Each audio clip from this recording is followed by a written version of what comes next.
ಗಾಯಕಿ ಮಂಗ್ಲಿ ತಮ್ಮ ಬರ್ತ್ಡೇ ಪಾರ್ಟಿಯಲ್ಲಿ ನಶೆ ಲೋಕವನ್ನ ಸೃಷ್ಟಿ ಮಾಡಿದ ಪ್ರಕರಣಕ್ಕೆ ಸಂಬಂಧಪಟ್ಟಂತೆ ಇದೀಗ ಪೊಲೀಸರ ರೇಡ್ನ ಕುರಿತಾಗಿ ಹೆಸರಾಂತ ಗಾಯಕಿ ಮಂಗ್ಲಿ ಪ್ರತಿಕ್ರಿಯೆ ಕೊಡುವಂತ ಪ್ರಯತ್ನವನ್ನ ಮಾಡಿದ್ದಾರೆ. ವಿಡಿಯೋ ಹೇಳಿಕೆಯೊಂದನ್ನ ಸಿಂಗರ್ ಮಂಗ್ಲಿ ಬಿಡುಗಡೆ ಮಾಡಿದ್ದು ಪಾರ್ಟಿಯಲ್ಲಿ ಆದಂತಹ ಬೆಳವಣಿಗೆಗಳ ಕುರಿತಾಗಿ ಮಾತನಾಡಿದ್ದಾರೆ. ಈ ಪಾರ್ಟಿಯಲ್ಲಿ ಬರೀ ಕುಟುಂಬ ಸದಸ್ಯರು ಮಾತ್ರ ಇದ್ರು, ಹಾಗೆ ನನ್ನ ಪೇರೆಂಟ್ಸ್ ತಂದೆ ತಾಯಿಗಳ ಕೋರಿಕೆ ಮೇರೆಗೆ ಪಾರ್ಟಿಯನ್ನ ಆಯೋಜನೆ ಮಾಡಲಾಯಿತು. ಬಟ್ ಸಡನ್ ಆಗಿ ಪ್ಲಾನ್ ಮಾಡ್ಕೊಂಡಿದ್ರಿಂದ ಪಾರ್ಟಿಗೆ ಪರ್ಮಿಷನ್ ತೆಗೆದುಕೊಂಡಿಲ್ಲ ಅನ್ನೋದನ್ನ ಒಪ್ಕೊಂಡಿದ್ದಾರೆ.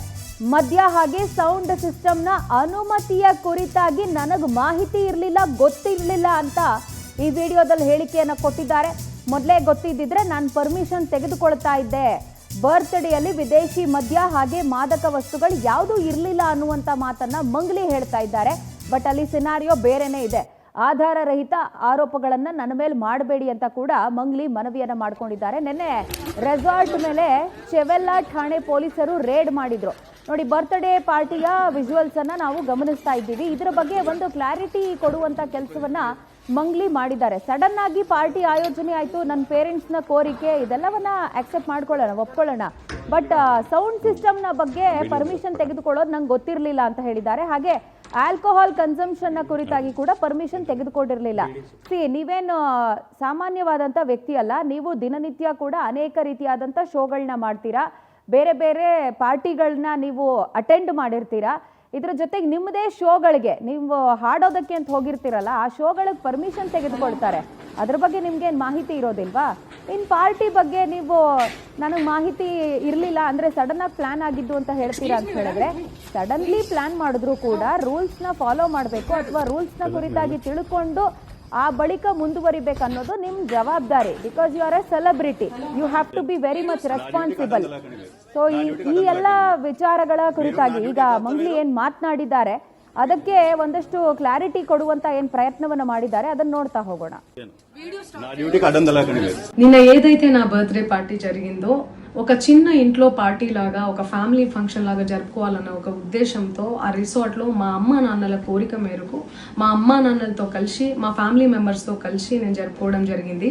అక్కడ మా అమ్మా నాన్నలు, మా అమ్మా నాన్న ఫ్రెండ్స్, మా ఫ్రెండ్స్, మా ఫ్యామిలీ ఫ్రెండ్స్, మా టీమ్ మెంబర్స్ మాత్రమే ఉండడం జరిగింది. అండ్ అట్లనే లిక్కర్ ఉండడం జరిగింది, సౌండ్ సిస్టమ్ ఉండడం జరిగింది.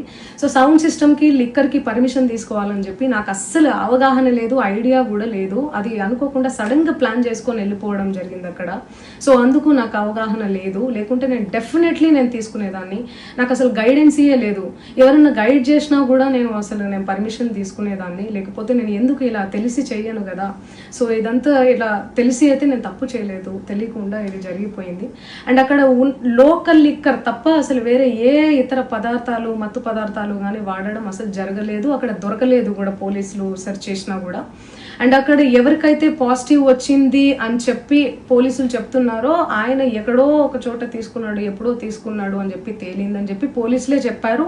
అండ్ అది ఇన్వెస్టిగేషన్ కూడా జరుగుతుంది. మేము కూడా పోలీసులకు కోఆపరేట్ చేస్తున్నాము.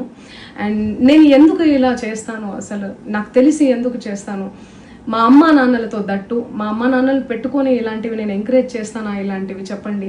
అండ్ ఒక రోల్ మోడల్గా, ఒక ఇన్స్పిరేషనల్గా ఉండాలని అనుకుంటాను, కానీ నేను ఇలా ఎందుకు నేను చేస్తాను. సో ప్లీజ్ దయచేసి మీడియా మిత్రులకు నా విన్నపం ఏంటంటే, ఆధారాలు లేని అభియోగాలు ಈ ಬಗ್ಗೆ ಹೆಚ್ಚಿನ ಡೀಟೇಲ್ಸ್ ಕೊಡೋದಕ್ಕೆ ನಮ್ಮ ಪ್ರತಿನಿಧಿ ಶಶಿಧರ್ ನ್ಯೂಸ್ ಡೆಸ್ಕ್ನಿಂದ ಲೈವ್ನಲ್ಲಿ ಜಾಯ್ನ್ ಆಗಿದ್ದಾರೆ. ಶಶಿ, ಇತ್ತೀಚಿನ ದಿನಗಳಲ್ಲಿ ಸೆಲೆಬ್ರಿಟಿಗಳು ಸುಮ್ಮನಿರದೆ ತಮ್ಮ ಮೇಲೆ ತಾವೇ ವಿವಾದ ಎಳ್ಕೊಳ್ಳೋದು ಹೆಚ್ಚಾಗ್ತಾ ಇದೆ. ಇದ್ರ ಜೊತೆನಲ್ಲಿ ಈಗ ಮಂಗ್ಲಿ ಅವ್ರು ಕೊಡ್ತಿರೋ ಒಂದು ಸ್ಟೇಟ್ಮೆಂಟು, ನನಗೆ ಇದ್ರ ಬಗ್ಗೆ ಅವೇರ್ನೆಸ್ಸೇ ಇರಲಿಲ್ಲ ಅಂತ. ಬಿಕಾಸ್ ದಿನನಿತ್ಯ ಅನೇಕ ಕಾರ್ಯಕ್ರಮಗಳಿಗೆ ಅಟೆಂಡ್ ಆಗೋರು ನಂಗೆ ರೂಲ್ಸ್ ಬಗ್ಗೆ ಅರಿವಿರಲಿಲ್ಲ ಅಂತ ಹೇಳೋದು ಎಷ್ಟು ಮಟ್ಟಿಗೆ ಸರಿ? ಇದು ಏನೇನು ಕ್ಲಾರಿಟಿ ಕೊಟ್ಟಿದ್ದಾರೆ ಈಗ ಮಂಗ್ಲಿ? ಪ್ರಜ್ವಲ, ಪ್ರಮುಖವಾಗಿ ಯಾರೇ ಆಗಲಿ ಒಂದು ಪಾರ್ಟಿಯನ್ನು ಆಯೋಜನೆ ಮಾಡಬೇಕಾದ್ರೆ ಮೊದಲನೇದಾಗಿ ಆ ಹತ್ತಿರದ ಪೊಲೀಸ್ ಠಾಣೆ ಯಾವ ಏರಿಯಾದಲ್ಲಿರ್ತೋ ಅಲ್ಲಿ ಅನುಮತಿಯನ್ನು ಕೂಡ ಪಡಿಬೇಕು. ಮತ್ತು ಕಟ್ಟಡದ ನೀಲಿ ನಕ್ಷೆ ಕೂಡ ಇರಬೇಕು, ಮತ್ತು ಕಟ್ಟಡದ ಮಾಲೀಕರ ಅನುಮತಿ ಕೂಡ ಇರಬೇಕು. ಅದೇ ರೀತಿಯಲ್ಲಿ ಕೂಡ ಕಟ್ಟಡಕ್ಕೆ ಅಗ್ನಿಶಾಮಕ ದಳದವರು ಕೊಟ್ಟಿರುವಂಥ ಕ್ಲಿಯರೆನ್ಸ್ ಸರ್ಟಿಫಿಕೇಟ್ ಕೂಡ ಇರಬೇಕು. ಇದಾದ ನಂತರ ಅಬಕಾರಿ ಇಲಾಖೆಯಲ್ಲಿ ಒನ್ ಡೇ ಏನು ಲೈಸೆನ್ಸನ್ನು ಕೂಡ ಪಡಿಬೇಕು. CL5 ಅಂತ ಹೇಳ್ಬಿಟ್ಟು ಅಬಕಾರಿ ಇಲಾಖೆಯಿಂದ ಕೂಡ ಅನುಮತಿಯನ್ನು ಕೂಡ ಕೊಡ್ತಾರೆ. ಅದಕ್ಕಿಂತ ನಂತರ ಆ ಒಂದು ಸರ್ಟಿಫಿಕೇಟ್ ಕಾರ್ಡನ್ನು ಇಟ್ಕೊಂಡು ಏನು ಲೈಸೆನ್ಸನ್ನು ಇಟ್ಕೊಂಡು ನಾವು ಆ ಒಂದು ಪಾರ್ಟಿಯಲ್ಲಿ ಯಾವ್ಯಾವ ಏನು ಡ್ರಿಂಕ್ಸನ್ನು ಬಳಕೆಯನ್ನು ಮಾಡ್ತಿದ್ವಿ, ಎಷ್ಟು ಕೂಲ್ ಡ್ರಿಂಕ್ಸನ್ನು ಬಳಕೆ ಮಾಡ್ತಾ ಇದ್ವಿ, ಅದ್ರ ಜೊತೆ ಎಷ್ಟು ನೀರನ್ನು ಕೂಡ ಬಳಕೆ ಮಾಡ್ತೀವಿ ಅಂತ ML ಸಮೇತ ಡೀಟೇಲ್ಸನ್ನು ಕೂಡ ಕೊಡಬೇಕು. ಮತ್ತು ಅಲ್ಲಿ ಪೊಲೀಸ್ ಇಲಾಖೆ ಇರ್ಬೋದು, ಅಬಕಾರಿ ಇಲಾಖೆಯವರು ಬಂದಾಗ ಆ ಒಂದು ಸರ್ಟಿಫಿಕೇಟ್ ಜೊತೆ ಅಲ್ಲಿ ಖರೀದಿ ಮಾಡಿರುವಂಥ ಬಿಲ್ಲು ಮತ್ತು ಅಲ್ಲಿರುವಂಥ ಮದ್ಯದ ಏನು MLಗಳು ಎಷ್ಟೆಷ್ಟಿದೆ ಎಲ್ಲವನ್ನು ಕೂಡ ದಾಖಲೆ ಸಮೇತ ಕೊಡುವಂಥ ಕೆಲಸವನ್ನು ಪಾರ್ಟಿಯ ಆಯೋಜಕರು ಕಡ್ಡಾಯವಾಗಿ ಮಾಡಬೇಕು. ಆದರೆ ಇಲ್ಲಿ ಯಾವುದನ್ನು ಕೂಡ ಮಾಡದಿರುವಂಥ ಮಂಗಳಿಯವರು ಏಕಾಏಕಿಯಾಗಿ ಬರ್ತ್ಡೇ ಪಾರ್ಟಿಯನ್ನು ಕೂಡ ಮಾಡಿದರೆ ಆ ಬರ್ತ್ಡೇ ಪಾರ್ಟಿಯಲ್ಲಿ ಅವರೇ ಹೇಳ್ಕೊಂಡಂತೆ ಅವರ ಕುಟುಂಬಸ್ಥರು, ಅವರ ಕುಟುಂಬಸ್ಥರ ಒಂದಷ್ಟು ಫ್ರೆಂಡ್ಸ್ ಆಗಿರ್ಬೋದು, ಅವರ ಫ್ರೆಂಡ್ಸು ಮತ್ತು ಅವರ ಕೊಲೀಗ್ಸ್ ಒಂದಷ್ಟು ಜನ ಎಲ್ಲರೂ ಕೂಡ ಸೇರಿಕೊಂಡ್ವಿ. ಅಲ್ಲಿ ಮಧ್ಯೆ ಕೂಡ ಇದ್ದಿದ್ದು ನಿಜ. ಆದರೆ ಪೊಲೀಸರು ಬಂದ ಮೇಲೆ ಗೊತ್ತಾಯಿತು ನನಗೆ ಲೈಸೆನ್ಸ್ ತಗೋಬೇಕಾಗಿತ್ತು ಅಂತ. ಆದರೆ ಇದ್ರ ಬಗ್ಗೆ ನನಗೆ ಅವೇರ್ನೆಸ್ ಇಲ್ಲ. ಅದೇ ಕೆಲವೊಂದು ಕಡೆ ಸಾಕಷ್ಟು ಸುದ್ದಿ ಆಗ್ತಿದೆ, ಅಲ್ಲಿ ಡ್ರಗ್ಸ್ ಇತ್ತು, ಇನ್ನೊಂದಿತ್ತು, ಮತ್ತೊಂದಿತ್ತು, ಮತ್ತು ಫಾರಿನ್ ಡ್ರಿಂಕ್ಸ್ ಇತ್ತು ಅಂತ ಕೂಡ ಒಂದಷ್ಟು ಸುದ್ದಿ ಆಗ್ತಿದೆ. ಅದ್ಯಾವುದು ಕೂಡ ಇರಲಿಲ್ಲ. ಪೊಲೀಸರು ಕೂಡ ಈಗ ಸದ್ಯಕ್ಕೆ ಎಲ್ಲ ರೀತಿಯಲ್ಲೂ ಕೂಡ ತನಿಖೆಯನ್ನು ಮಾಡ್ತಿದ್ದಾರೆ. ನಾವು ತನಿಖೆಗೆ ಎಲ್ಲ ರೀತಿಯಲ್ಲೂ ಕೂಡ ಸಹಕಾರವನ್ನು ಕೂಡ ಮಾಡ್ತಿದ್ದೇವೆ. ಯಾರು ಕೂಡ ಅನ್ಯತಾ ಭಾವಿಸಬಾರ್ದು. ನೀವು ಕೊಟ್ಟಂಥ ಪ್ರೋತ್ಸಾಹ, ಬೆಂಬಲ ಯಾವಾಗಲೂ ಕೂಡ ನಮಗೆ ಇರಲಿ ಅಂತ ಹೇಳ್ಬಿಟ್ಟು ಮಾಧ್ಯಮದ ಮುಂದೆ ಈಗ ಒಂದು ಸಾರಿ ಕೇಳುವಂಥ ಹೇಳಿಕೆಯನ್ನು ಕೂಡ ಮಂಗಳಿಯವರು ಬಿಡುಗಡೆ ಕೂಡ ಮಾಡಿದ್ದಾರೆ. ಹೀಗಾಗಿ ಈ ಒಂದು ವಿವಾದವನ್ನು ಅವರೇ ಮಾಡ್ಕೊಳ್ಳೋದು. ಯಾಕಂದರೆ ಬರ್ತ್ಡೇ ನೆಪದಲ್ಲಿ ಖುಷಿಯಾಗಿರಬೇಕಾದಂಥ ಒಂದು ಪಾರ್ಟಿ ಇವತ್ತೆಲ್ಲ ಒಂದು ಕಡೆ ಅವರಿಗೆ ಮುಜುಗರ ಜೊತೆ ಅವರಿಗೆ ಬೇಸರ ತರುವಂಥ ಕೆಲಸ ಕೂಡ ಆಗಿದೆ. ಈ ಒಂದು ಉದಾಹರಣೆಯಾಗಿ ಇಟ್ಕೊಂಡು ಇನ್ಯಾರೇ ಕೂಡ ಪಾರ್ಟಿಯನ್ನು ಆಯೋಜನೆ ಮಾಡಬೇಕಾದ್ರೂ ಕೂಡ ಕ್ಲಿಯರ್ ಕಟ್ ಆಗಿ ಅಬಕಾರಿ ಇಲಾಖೆಯಿಂದ CL5 ಲೈಸೆನ್ಸ್ ಅನ್ನು ಕೂಡ ಪಡಿಬೇಕು. ಕಟ್ಟಡದ ಮಾಲೀಕರ ಅನುಮತಿ ಪತ್ರ ಜೊತೆ ಆ ಕಟ್ಟಡದ ಏನು OC ಮತ್ತು CC ಕಾಪಿ ಜೊತೆ ಎಲ್ಲ ರೀತಿಯಲ್ಲೂ ಕೂಡ ಅನುಮತಿ ಇದ್ರೆ ಮಾತ್ರ ಪಾರ್ಟಿಯನ್ನು ಆಯೋಜನೆ ಮಾಡಬೇಕಂತ ಸ್ಪಷ್ಟವಾಗಿ ಹೇಳ್ಬೋದು ಪ್ರಜ್ವಲ. ಎಕ್ಸಾಕ್ಟ್ಲಿ. ಮುಂದೆ ಬೇರೆಯವ್ರಿಗೆ ಇದೊಂದು ಮೆಸೇಜ್ ಆಗುತ್ತೆ ಅಂತ ಹೇಳ್ತಾ ಥ್ಯಾಂಕ್ ಯು ಶಶಿಧರ್ ತಮ್ಮೆಲ್ಲ ಡೀಟೇಲ್ಸ್ಗೆ.